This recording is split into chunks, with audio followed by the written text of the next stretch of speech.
Well, we are just so happy that this happened and that it happened and that Red found out about it several months before he passed away.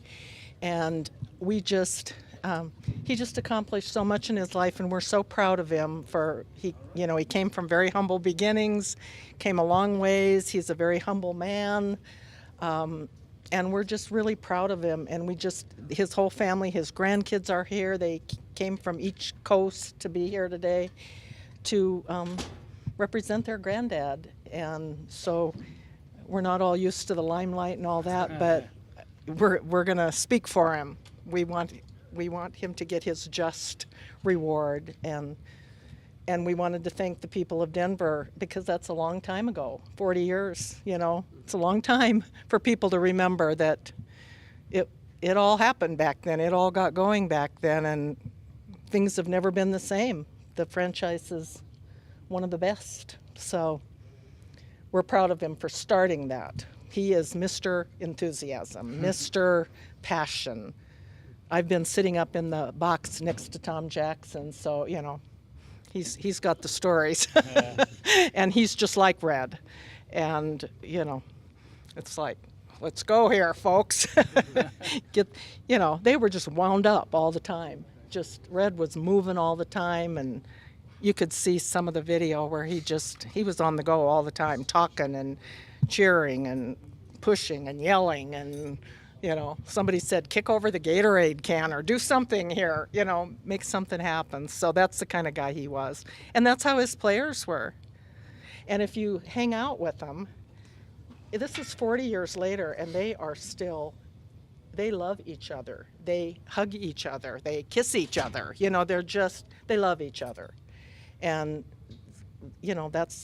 that was how Red was. He was just so passionate. He loved those guys to this day. So lots of them came to the dinner the other night. Lots of them have flown in from, quite a distance to be here to honor him, even though he's not here. So it's been a very rewarding weekend. Very nice.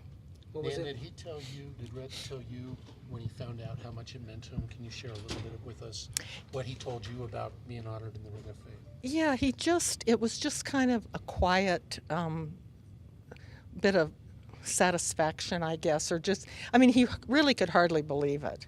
We got a phone call from Patrick Smythe who said, Joe Ellis wants to talk to you. We were like, really?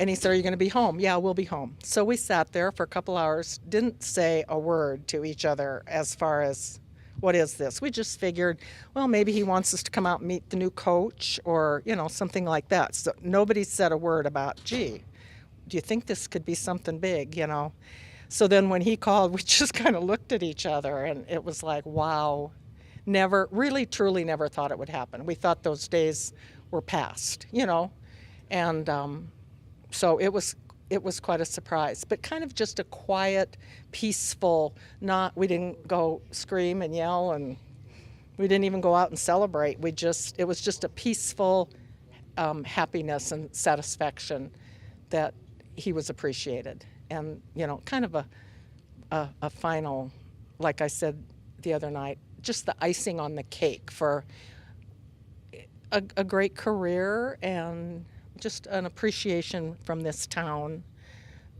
for a job well done a long time ago. That's all he wanted to do, was do a good job and, win and help people and encourage people. And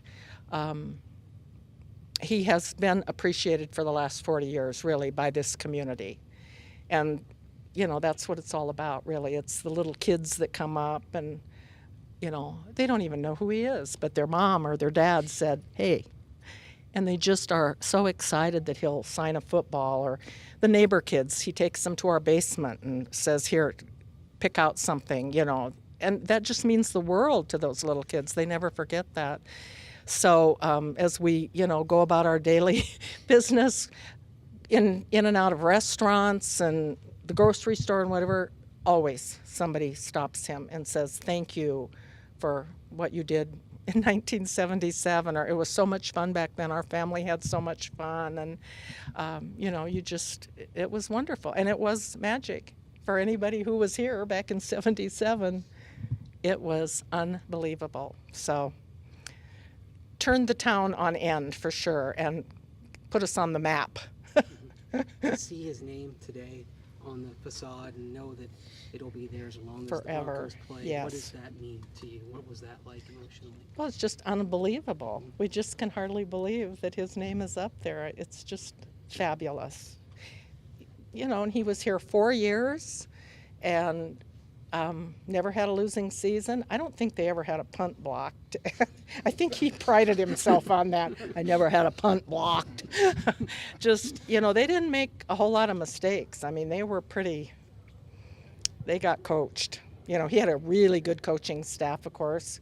Joe Collier, I mean, you can't get much better than that. He and Joe knew each other from the beginning of their careers back in Illinois, and fabulous coaching staff. They coached them up. They really did. So it's a dream come true for our family, that's for sure, to have his name up there forever. And just kind of an appropriate thing that this is the way it all came down. You know, it's too bad he's not here today, and it's too bad Pat Boland's not here today. But they're two true champions of football. What's Red saying right now? Red's saying, "Go get him, Nan. Do a good job for me, Nan." I'm not used to doing this kind of stuff, but I'm going to do it for him. You know, I want his story told. So he was a great man, great man, wonderful person, kind soul. So